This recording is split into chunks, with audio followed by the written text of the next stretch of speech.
confers the jurisdiction in the first place. Right?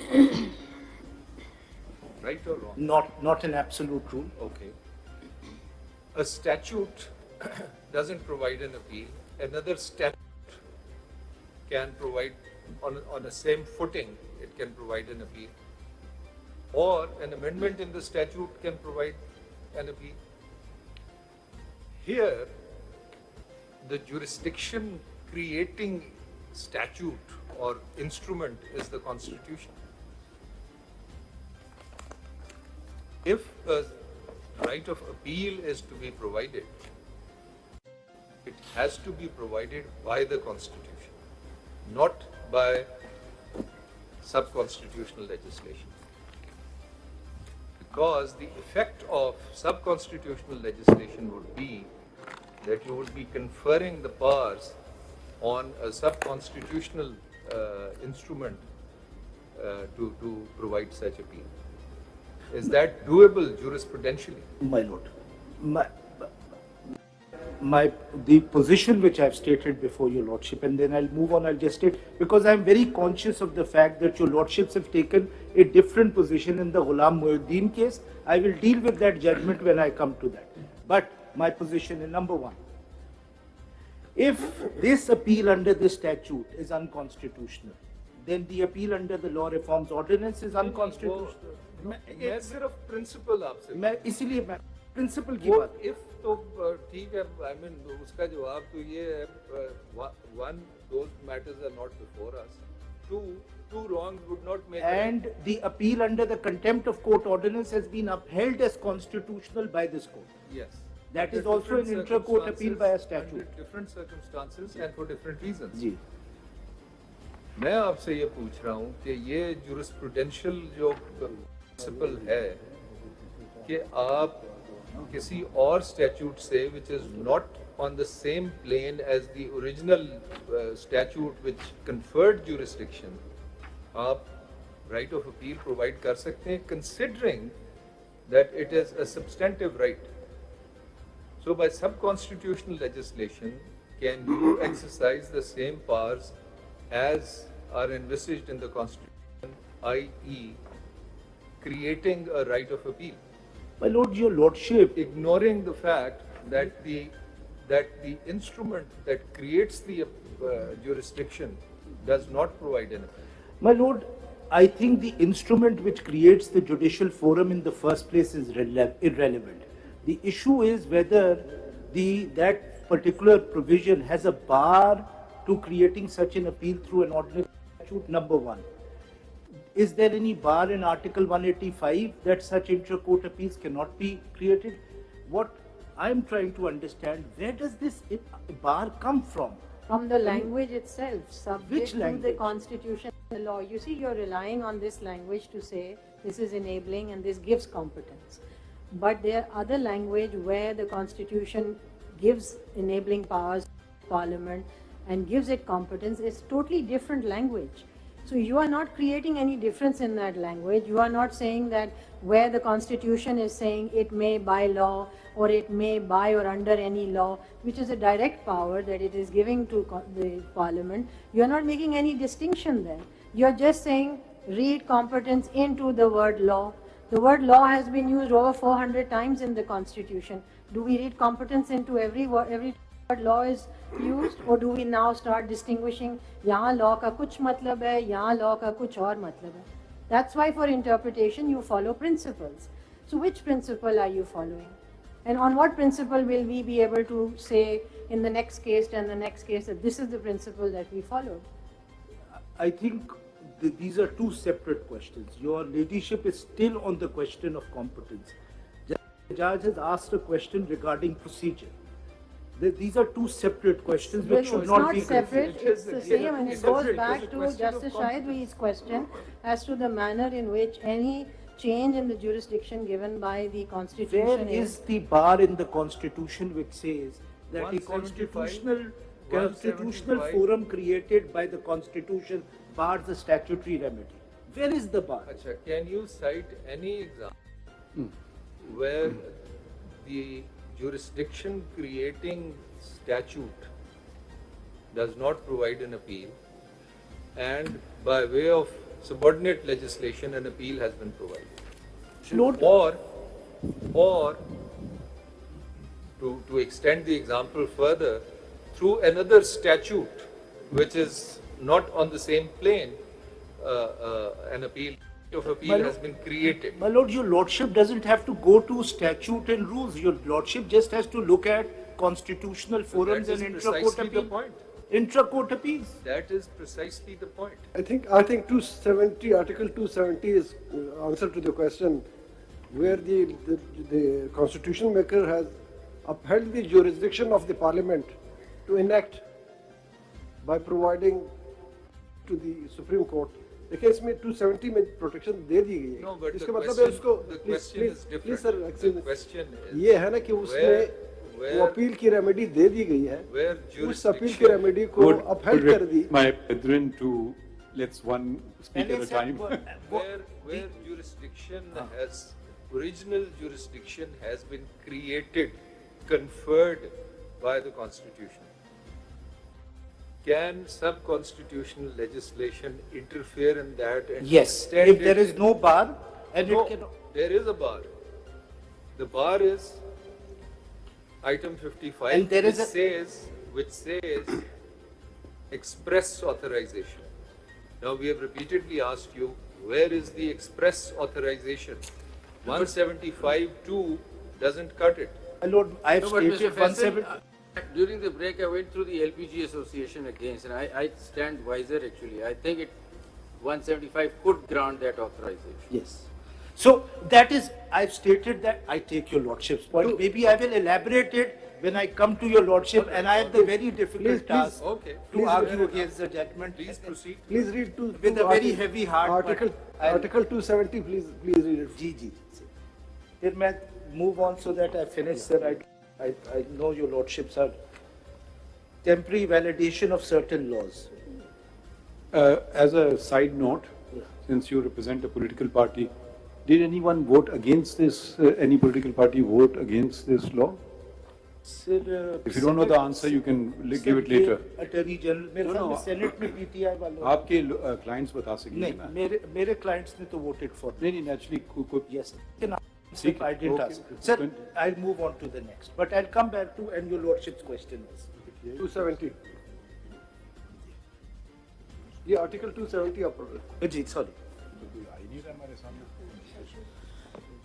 Majlis Shura may by law in the manner prescribed for legislation for a manner in part 1 of the legislative list validate all proclamations, presidential orders, martial law regulations, martial law laws and laws made with 25th of March 1169 and 19 day specific कोई section आप. So law, the law reforms ordinance, the power of making law has been protected by Article 270 by the Constitution. Ji.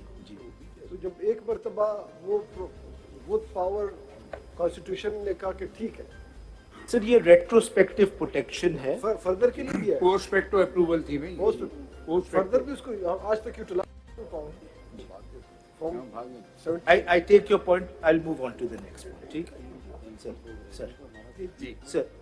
Sir, there I think, and this is where I differ from Mr. Salahuddin Ahmed, I think there are two principles which have to be safeguarded in the context of the constitutional history of this provision, where slowly all executive role has been taken away.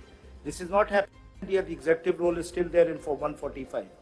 But here, and the structure of the provision itself, where the dominant focus in the Supreme Court making rules. There are 4 limitations on the Parliament making laws regarding practice and procedure. Any act of Parliament under Article 191 Constitution 1973 will be subject to 4 restrictions, limitations. The law has to be limited to practice and procedure. Secondly, the law cannot colonize or abrogate the primary role of the Supreme Court to frame rules. So if your lordships come to the conclusion, I don't support the view that Parliament can simply abolish the Supreme Court rules. That will destroy the complete autonomy of the Supreme Court. But if you look... Can there be an implied repeal?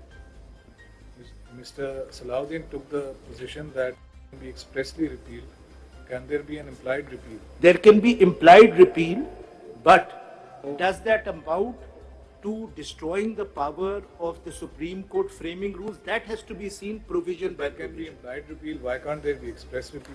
No, there can be express repeal in relation to specific provisions. The third. So what you're saying is that if there is a rule is made and consequently Parliament can undo that rule by Yes. making a law, so Yes. then the law will prevail. Not in every circumstance. What And I'll cir- explain when I read How the does that then, how does one understand this second point of yours? by the third That it point. does not abrogate the role of the Supreme Court. By the third point. Which we are awaiting to hear. Thirdly, no provision of such law can violate the constitutional provision of the independence of the judiciary. So your has to look at every provision and see whether the repeal which has taken place of a particular provision impacts the independence of the judiciary or not. That is the method, and that is the thing which has been laid down in a Supreme Court judgment, will I judge side. The fourthly, no law can restrict jurisdiction or powers of the court on a harmonious reading of entries 55 and 58. So there is, these are the limitations on Parliament. What about separation of powers? What about the constitutional principle of separation of powers? I find that missing over here. Why should that not be also a limitation? My lord, I take that within the notion of the independence of the judiciary, at the heart. That's a separate thing. Learned Counsel. They're two separate things. Separation of powers is not restricted to the judiciary. Yes. What if the judiciary starts encroaching upon the powers of the legislature and चले executive? पांचवा डाल दी And क्या that फर्क is पड़ता how, है? पांचवा डाल दें क्या फर्क पड़ता है? कोई फर्क पड़ता है? so I mean, there's a system of checks and balances Yes. as well. So the Parliament is empowered to legislate.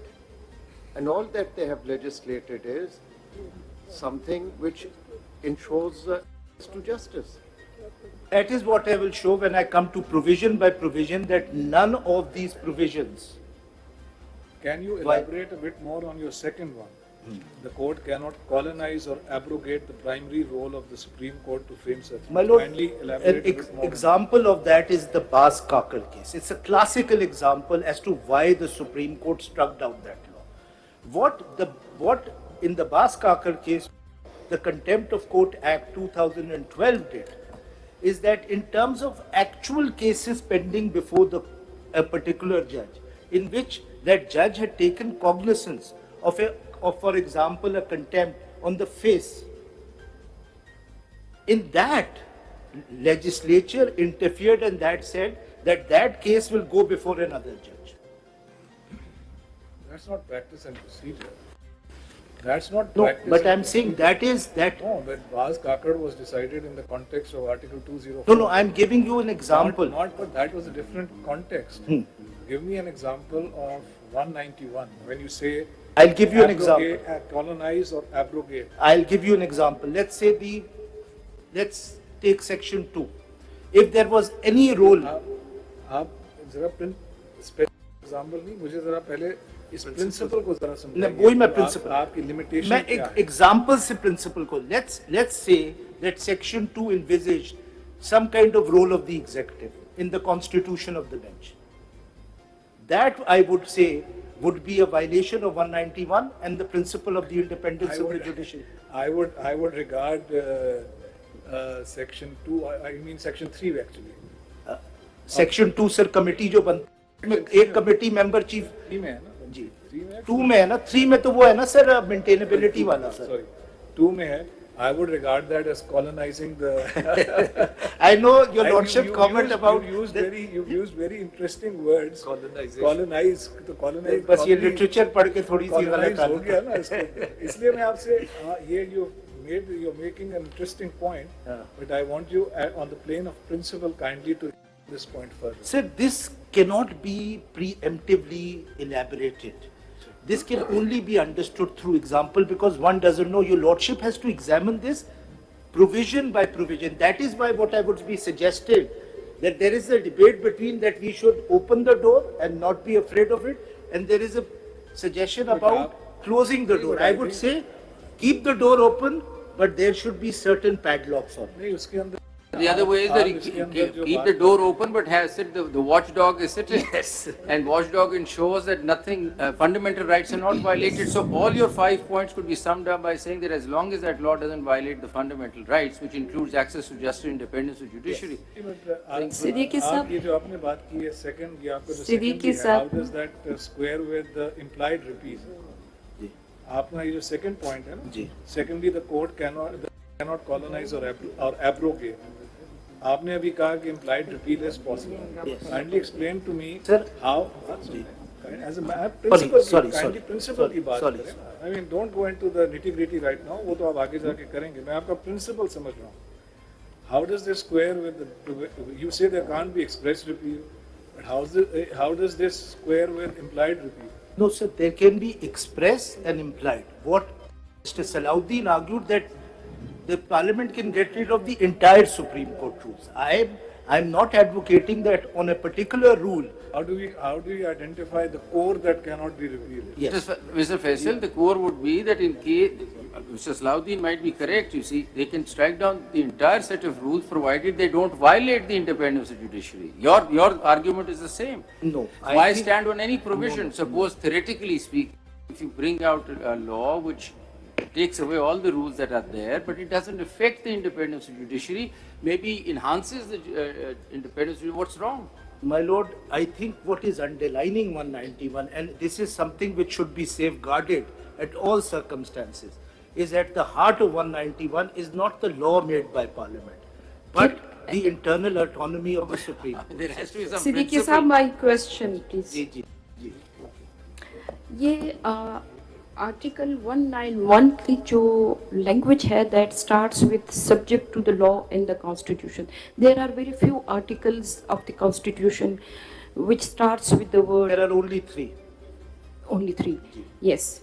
So does it means that because the constitution was framed in 1973 and the rules were framed in 1980, do you think that there is still a room is left for the improvement in the procedure with the passage of time?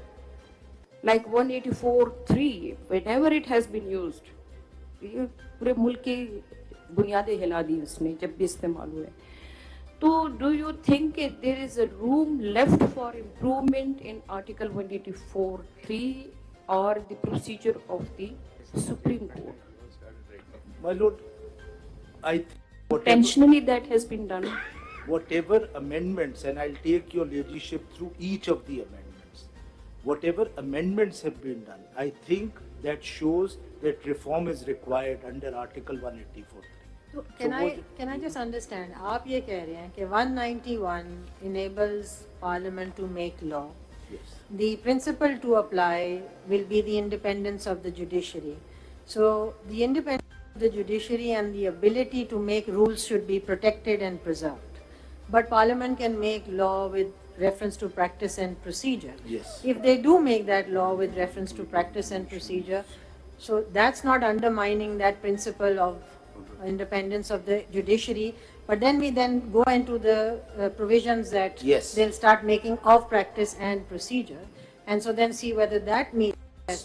So then my question is that isn't the constitutional mandate the opposite? Isn't the constitutional mandate saying that the Supreme Court, to the extent of how it regulates practice and procedure, will do it itself, because that is in its own internal matter, and the only thing that's stopping the rule-making ability is anything expressly provided in the Constitution or by law. Like I said yesterday, limitation hai, court fee hai, is tarah ki cheezein hai, which are procedure related, which you can't override through your rules. So ek system bana hua hai, uske andar they govern themselves internally. And it's interesting that in these 3 days of hearings, nobody has actually said to the Supreme Court that this is your rule-making power. What is stopping you today from making these rules? And why don't you exercise this power and call a full court meeting and actually exercise this power and bring whatever change you today is acceptable? We're ready to argue this point and go into the delicacies of subject 2 and whether this is an expansion of jurisdiction or not. और आपके मुताबिक तो supreme court appeal की right भी दे सकता है. So, problem किधर है? If appeal is read into as procedure. And the point is कि अगर हमने independence of the judiciary को guard करना है, तो where is the limit? कहाँ guard करें? कहाँ guard करें? Your leadership is. What principle should I follow? Your leadership is absolutely right. There's nothing stopping the Supreme Court from reforming itself, but a much more fundamental principle is involved. Faisal, is an example, just to quote an example. In Germany and in South Africa, they have adopted the concept of the lawful judge. And I'm sure you must be aware of that. और उसके लिए उन्होंने elaborate criteria laid down किए हैं कि how the cases are fixed and before which judges they will be fixed. So there's no intervention by any master of the roster. It's all through, if the parliament tomorrow, in the interest of the litigants, legislates and on these lines, would they be competent to do that, and would that in any way, which protects the interest of the litigants, affect adversely the independence of judiciary?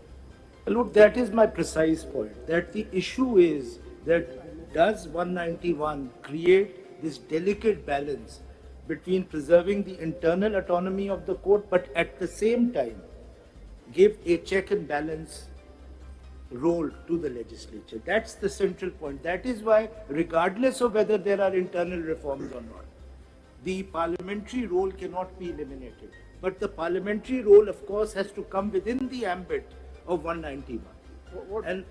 What would be the status of the Supreme Court in making rules in presence of this Act? Whether the Supreme Court can enhance power in making committee from 3 to 5?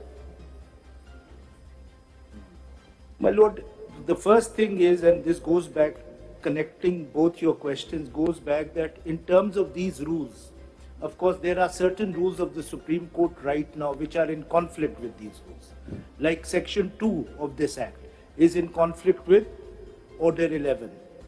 The review, the right to counsel, new counsel, is also in conflict with that. The Order, I think, 27 or 37. Take a stand, Mr. Siddiqui. Yes. Take a stand. Don't beat about the bush. Yes. Direct question has been asked to you. Yes. If tomorrow the full court says that this committee consists of 5 members, can they do it? Or will the law, this act be the, Section 2 be the constraining, limiting power? Or is there any restriction in the Act? Give a straight answer. Sir, after this Act, I don't think there can be enhancement in terms of Section 2. So that means the Act trumps the Supreme Court. As far because it doesn't, unless and until your lordships can, someone can challenge Section 2 on the ground that having a 3-member committee violates fundamental rights or the independence of the judiciary. If you can't challenge that, then enhancement. Are the rules binding on a bench? Whoever makes the rules of the Supreme Court, are they binding on a bench of the Supreme Court? Yes, I think that's the law. The rules would be binding. On the bench itself? Yes. Unless that particular rule is suspended through a judicial order. No, on a bench. A rule made through administrative power, is it binding on the Supreme Court exercising judicial power? Delegated legislation which is made under Article 191, I think. So I think the rule would be binding, and there are numerous judgments. We are talking about now constitutional matters here. Let me finish my chain of thought. There is a rule, whatever a rule says, a 3-member bench says that this rule, in our opinion, contravenes some fundamental right. Yes. Therefore, we will not strictly follow it. So surely it's not binding. Or you're saying that the bench cannot pass such an order? No. I'm saying unless, if your lordship declare the rules as ultra vires or a particular rules, of course they are not binding. But unless that Okay, now we take the discussion a bit forward. If a bench of this court states that the rules under 184(3) have not been formulated in the Supreme Court Rules 1980, and therefore matters till such rules are made, such matters should not be fixed for hearing, excluding habeas corpus matters. Can such a bench pass such an order? If there is a constitutional basis for it, I'm just asking you a thing, yes. My lord, 184th at existing rules, there are just I'm not talking of hypotheticals, I'm talking about the rules 1980 as they are. A bench of this court says since 184.3 petitions have been filed and the mode and manner of how they should be heard has not been determined in the rules, can a bench pass such an order? Yes, a bench can pass such an order if the bench can show... And can the bench then say, let the full court make such rules? On the first part of the question, the bench can pass such an order if such a restriction can be inferred or is present in Article 184.3, that 184.3 powers cannot be exercised until rules are made. If the bench holds that rules, unless rules are made... I'm saying if, no, I'm saying it has done it. Now, either you say it's not permissible or it's permissible. If a constitutional basis can be shown for that, I think, of course.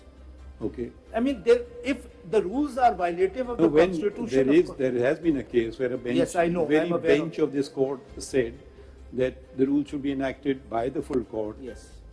Now, if even exercising judicial power can be thwarted by saying no, then how do you get the rules made? It all depends now on the person of the Chief Justice.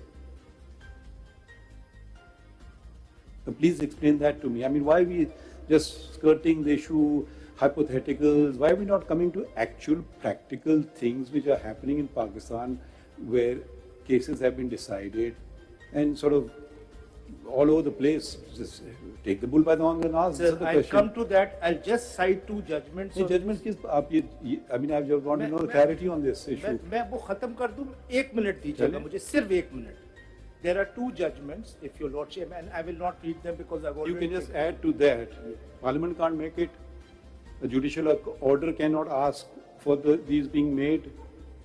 So at the end of the day, it is all power vests in one individual called the Chief Justice of Pakistan, and that is That final. is exactly my next point, but I'll just, because I just want to hurry. There are 3 judgments which your lordship may look at. At page 5, the first judgment, 92 SCMR 1208. This is where I draw this principle, where Justice Ajmal Mia, 12? Sir, Afzalullah, sorry. No, 120? 1202, where they say that we will not follow such statutory provisions and it will not override the rules which violate the independence of the judiciary. So this is where I draw that principle. There are 2 judgments. But this judgment says that the rules will prevail over the statute. Yes, if the statute violates the independence of the judiciary. That's the criteria. But as a general principle, there are 2 judgments. One is from India, AIR 1964 Supreme Court 855. It's all written there, in which this conflict came before the Indian Supreme Court. Where is it written? In your booklet? Page 5, top of Sir, ये page 5 पे first 2 paragraphs देखिएगा, और अगर ऊपर ही देखिएगा तो मैंने एक judgment दी है AIR 1964 Supreme Court 855, in which a conflict between a rule of the Indian Supreme Court as well as an act came, and they said the act. I still don't know. You're going again around. Simple proposition is no. Sorry, you have to answer these questions. So all power vests in the Chief Justice, not in the full court, because full court is then dependent on whether the Chief Justice wants to call a full court meeting or not. The last full court meeting before the one that was called on 18th of December was about 4 years before. Prior to that, a lot of issues had accumulated which have still not been addressed through the full court meeting. So why are you hesitant in calling a spade a spade? Sir, I'll answer that question now. My lord, the proposition which has been put forward, and this is one of my objections on the Ghulam Muhyiddin case. फिर आप कैसे पे चले गए? जी sir, आप जवाब तो दे मैं दे रहा हूँ कभी आप इधर चले जाते हैं That is the first नहीं, हम नहीं, मैं जवाब दे रहा हूँ, आपको मैंने एग्जांपल दे दी है। मैं जवाब दे रहा हूँ, प्रिंसिपल स्टेट कर। अरे चले, मैं आपको बता देता हूँ, अब चलें, हम इस कानून को उड़ा देते हैं, ठीक है? है, इस कानून को हमने उड़ा दिया, ऐसी मफरूजा दे रहा हूँ, ये कानून उड़ गया, ठीक है। अभी कोई रूल बनाना, मैं नहीं बैठ फुल कोर्ट मीटिंग करता हूँ, आप करेंगे क्या मुझे जरा बता दीजिए। ये देखिए फैसल साहब, you are a highly acclaimed constitutional lawyer, so praising me or anyone else should not be a substitute for responding to a query.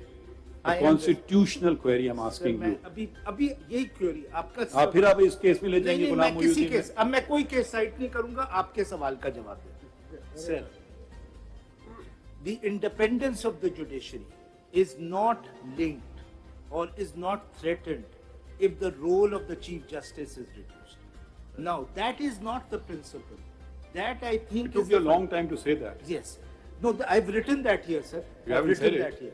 So this whole debate that the master of the roster must be the Chief Justice has been elevated to a constitutional principle.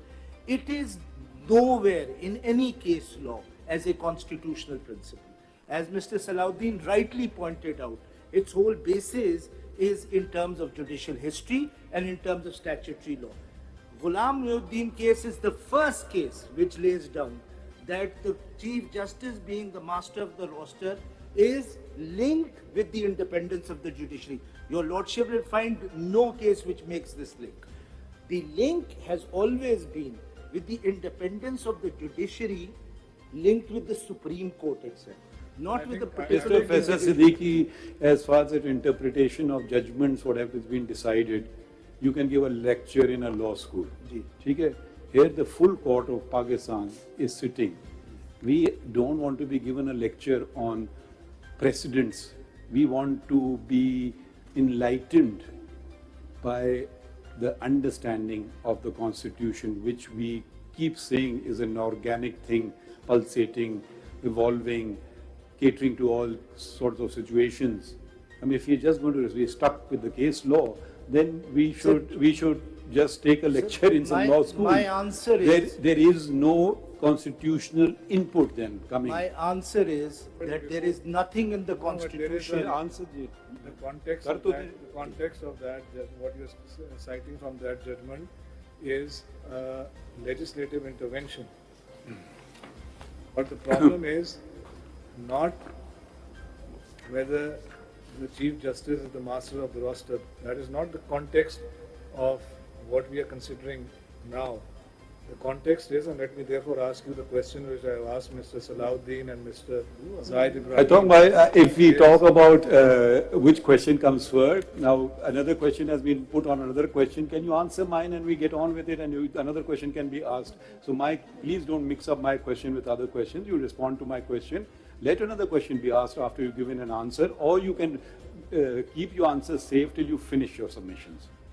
Well, Lord, I don't want my question to be added on to when I have a clear-cut question. Hopefully you've understood it. If you haven't, I've explained it further. Yes, I've understood. If I may answer. Sir, I thought you'd finished with your answer. No, sir. Thank you. Sir, my answer is that reduce... Never take my permission. Sir double standard नहीं sir, आप मुझसे कोई बात नहीं, line पे note आगे बढ़े, बड़े सवाल कम पूछे, इसलिए मैं रिलैक्स्ड हूँ। Are you taking the permission from... चलिए आइए आगे बढ़िए। Sir, there is nothing in the Constitution which equates the Chief Justice with the Supreme Court. And what has this law done? Why don't you say so? End of story. What's more to be said? Sir, what is this law? सबने sorry. नहीं answer हुआ है, बात तो कर लीजिए, बात कर लीजिए फैसल सिद्दीकी साहब। मैंने सबसे कम सवाल पूछे। सिद्दीकी साहब, मैंने आज सबसे कम सवाल पूछे। कम से कम यही right master of the roster को दे दीजिए प्लीज। इसका जो कॉन्टेक्स्ट है ना, वो बात का वो ये है जो मैंने सवाल उनसे किया था, अपना सलाहुद्दीन साहब से, जाहिद इब्राहिम साहब से, दिस लॉ, आप तो इसको बड़ा रिस्ट्रिक्टेड कर रहे हैं ना, but what this law does is It makes Parliament the master of the roster for the Supreme Court of Pakistan. Sir, आप इससे फैसला साहब नहीं कर रहे nothing अभी in तक। this law which does. इसको ये असर इस सवाल का आप जवाब दीजिए। My lord, there is इसका nothing in जवाब this. दीजिए पहले साहब के There सवाल is का, मेरे nothing सवाल in का। this law which makes Parliament the master. I mean, what has happened to the Chief Justice under Section 2? Has his role been eliminated? He is one of the members of the No, committee. you're missing the point. You were present. आप अपना जवाब तो सुन लेना आपका पहले, आप जवाब दीजिए please. Sir, in terms, because there is no constitutional provision which gives this elated position to the Chief Justice, and the Chief Justice is equated with the Supreme Court. For example, giving the power of the constitution of benches to three senior most judges, how does that violate the independence of the I'll tell you. how आप does that बात तो violate? Complete कर लें please. Because it is that committee is the creation not of the full court, but मैंने आपसे दो तीन बातें और भी पूछी थी। अगर चीफ जस्टिस फुल कोर्ट ना कॉल करे, अगर चीफ जस्टिस कुछ ना करे, तो फिर पार्लियामेंट ने कर लिया एक काम, ठीक है, मुझे करना चाहिए था, नहीं किया मैंने, तो किसी दूसरे ने कर दिया, तो अब वो कॉम्पिटेंस है, तो अगर मेरे ही में कॉम्पिटेंस है, चले वो बात भी मान लेते हैं, नहीं है तो फिर इसका मतलब एक लॉक जैम हो गया, क्योंकि चीफ जस्टिस ने कहा मैंने तो करना नहीं है किसी सूरत में, और मैं किसी और को भी नहीं करने दूंगा। तो बुनियादी बात तो यहीं आके ठहरती है ना।